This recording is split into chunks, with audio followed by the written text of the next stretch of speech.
In this video, I'll show you how to complete the projects in the DIY subscription box. So, we'll first open it up and unpack everything.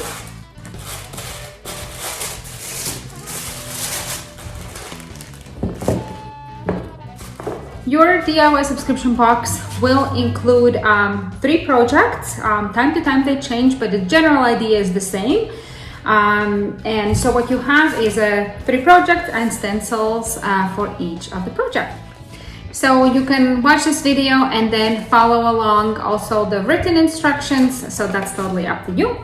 And so what I'm gonna do also, you can either just paint the design exactly as I have painted the projects in the sample photo, or you can just do your own color combinations as well. Okay, so let's start.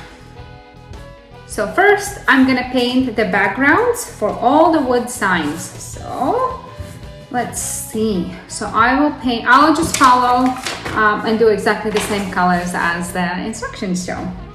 So my big sign will be red. So I'm just gonna take one of the foam brushes and dip it into the paint and just paint the wood board in direction how the grain goes. And I'll paint all around it, and a nice light coat is all you wanna do. And then once you finish your first coat, you can dry your project and then do a second coat.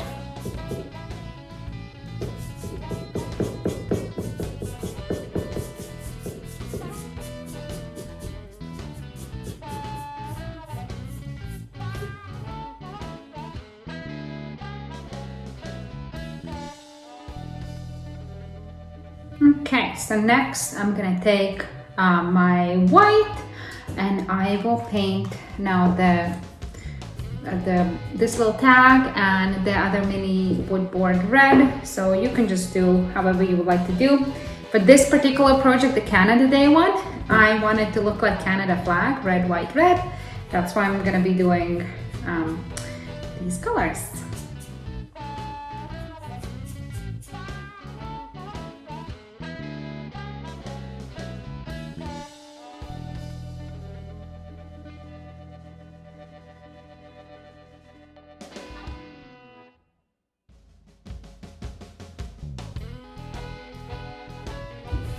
Okay, so I have painted now one side of the sign for each of the blocks, and then I'll let this dry and then I will do the back sides and start working on a second coat.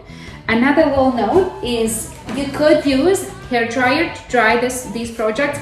Most importantly, always use cold air setting. Do not ever use hot air on these projects. They'll most likely not turn out. It can damage the stencils and the stencils might not stick. So cold air with hair dryer, and just watch so you don't blow everything away. So put something heavy onto your stencils or like put things away so you don't blow all your material away.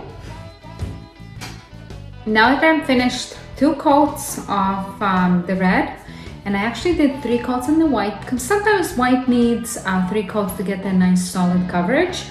And what I'm gonna do next is I will use, there's 2 sandpapers in your kit. So I'll use the finer grit, the 400 grit sandpaper, and I will just sand my boards nice and smooth. So it's gonna give the boards that buttery feeling on them. And just sand direction how the grain goes. And I'll start with the lighter colors and then I'll go to the darker ones just because I don't get the red dust then afterwards on my whiteboards.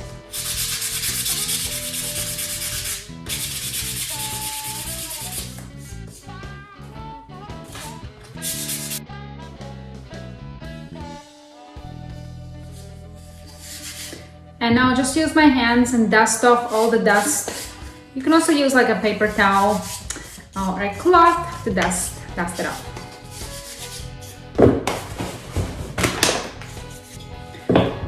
So you could leave them like this and start applying stencils that I'll show you in a moment, or you can use the high grit sandpaper now and distress the edges for the boards. And what it does, it shows a little bit of wood, and especially on a mini book stack, I really love how it looks. And because you're going to be applying stencil on the thin part here, I'll especially do a little bit more towards the front. I'll distress the edges with this rough sandpaper, and it just adds interest and dimension to the wood signs.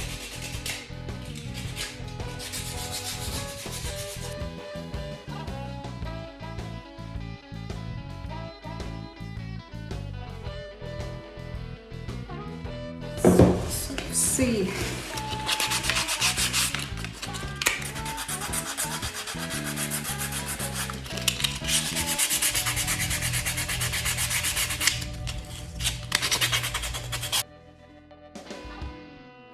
So I'm just gonna dust off the area so I don't have dust everywhere.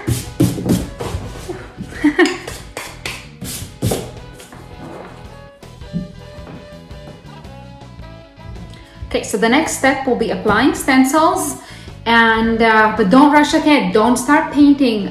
There's an extra step that you need to do to make sure this paint doesn't bleed underneath. So watch this part. Don't skip it. Okay. So what we're gonna do next is I will just flip the design with the back facing up and peel off the white paper from the back and make sure none of the black pieces lift up. The reason I like to have it flat on a surface instead of just peeling off like this is if something does lift up, like any of the black stencils, then I can just push it back down and make sure I don't lose any part of the stencil. All right, and then I'm just gonna flip it around with the sticky side down and align the stencil. I'll just align it with one of the sides or with top and bottom and place it where I like. Whoops. And once I've applied it, I'll just rub it over with my hands, and then I'll start peeling off this white paper from the top.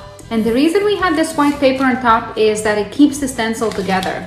So the trick with peeling this one off is try to peel it off as flat as you can. If you start lifting off like this, sometimes it can start lifting up some of the the dust. Start lifting up some of the black stencil. So if something starts lifting up, all you need to do is just push it back down and then continue peeling. And repeat that with all the projects. Make sure on these mini blocks you put on the stencil on the thin parts, not on the thick parts here, but on thin parts, because this is how they're gonna go. So if you just watch me here, so I'll do red, white, red. So I'll do them separately. So I'll peel off the first one. Again, I'll try to do it flat so none of the letters come off. And then I'll just align it with the edge and sort of center it on the board. It's a little bit bigger. Your stencil is a little bit bigger than the board, just so you don't get the paint over the edge. And once you're happy where it is, and then just start peeling this off. So see how I did it on a skinny part, not on a thick part. And so yeah, now repeat this for all of the wood boards.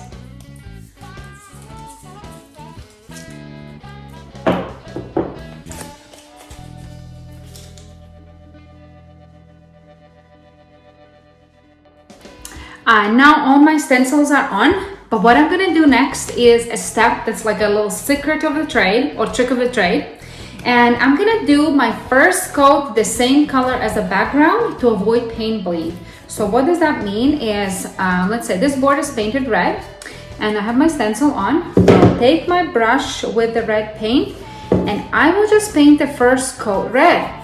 And now what I'm doing is sealing the edges for the stencil. And then when I paint the color that I actually want to use for the lettering, the paint will not bleed underneath. So the trick with this one is going all four directions. So you can even go first right all over the design. I'll put some more paint on it.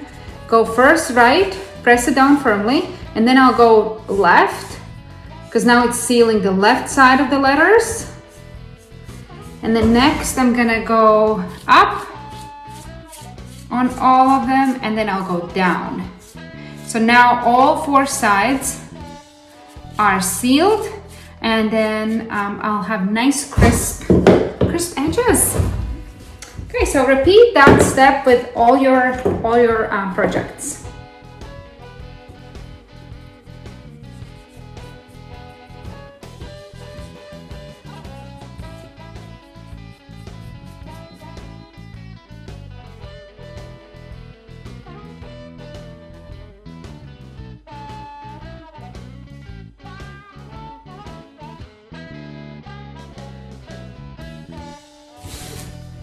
Okay, so I finished the base coat. What I'm gonna do next is let this dry. If you use a dryer, hair dryer, just use cold air setting so you don't wreck and melt your stencils. So cold air setting or let it dry on its own.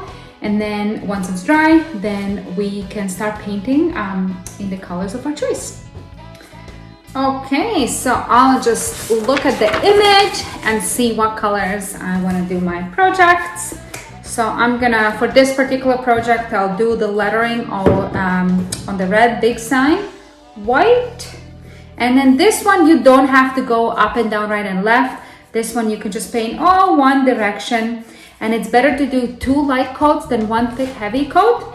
And again, if you're using white color on your project, white does tend to require 3 coats rather than just 2.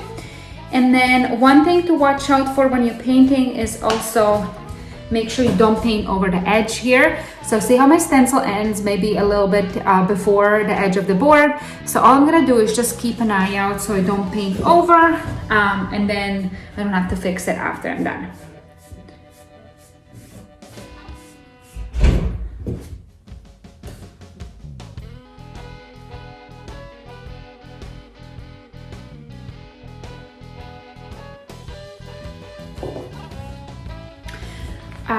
Also, you might have a kit that you see I've used 3 colors, but there's only 2 included.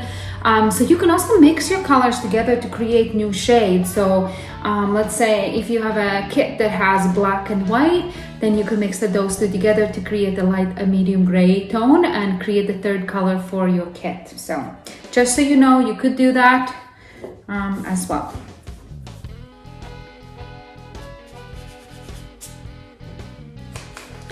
So I'm finished my first coat. I'll let this dry or use the cold air setting on my hair dryer and dry these, and then apply second coat, and then I'll be ready for next step. Okay, so here's the exciting part, my favorite. So now it's the reveal. So before I reveal, I also gonna look over design and make sure that everything is fully covered, that edge of like the number or letter is not missing, or a dot or a comma. So look over designs. Once you look over and you're happy and everything looks covered and looks solid enough. So if you can still see through like the background color, you might need an extra coat. Like I said, I used about 3 coats for the white, and then black. The black I only use like 1.5 coat. And yeah, so let's peel. Okay, so all you need to do is just find a corner and just start peeling it off. If it's your first time doing this, don't be scared. Nothing that doesn't need to come off will not come off. And so whatever doesn't come off with initial removal, you're gonna use this toothpick that was in your kit, and you're just gonna try to get an edge and pull out, like try to get a corner of it, and lift up the stencil. And then I use my fingernails, and take off all the little bits. So use that. Try not to scratch the wood. If you do, it's okay. So let's say you got a little bit of bleeding of the paint, or you scratched the wood a little bit, or you painted over the edge, let's say with a black color, no big deal. All you need to do is just come back with, let's say you painted off the edge, you come back with your brush and white, and then just cover up where the paint bled. You can also sand that one down before the edge, so it's easier to cover. And if you did got a little bit of paint on where it doesn't need to be, you can also use the toothpick, dip that one gently in the paint. And then, so see, I put a little bit of paint on it, and then you just cover maybe where you scratch the wood so that it's not showing the wood underneath. So yeah, so now repeat this step for all your projects, and just before you peel it off, make sure it is dry to touch. Otherwise you might smudge the paint. I just noticed one of my blocks is still wet. I can sort of see it, so I'll wait till that one's fully dry before I take that off.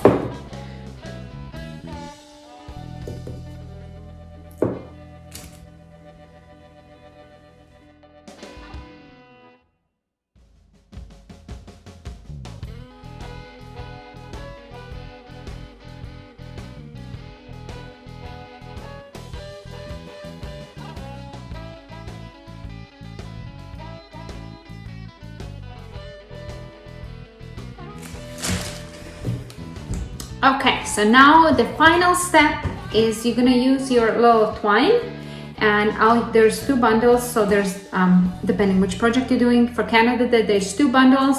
So I will just loop this twine around through the wooden tag and tie a knot here, like a 1 knot. Let's see. Okay, there. I can always cut this piece shorter so it's not so long.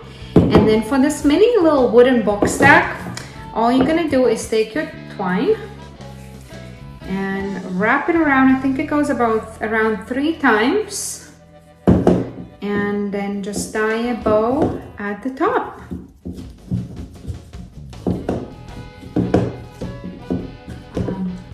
And one more tip, your kit came in a box, so don't throw this one out. It's great for storing your projects in it after your season or holiday is over. You just pack it all up and it's labeled, and when you need to pull that out for next year, it's easy to find with the right label on it. So happy painting and happy decorating.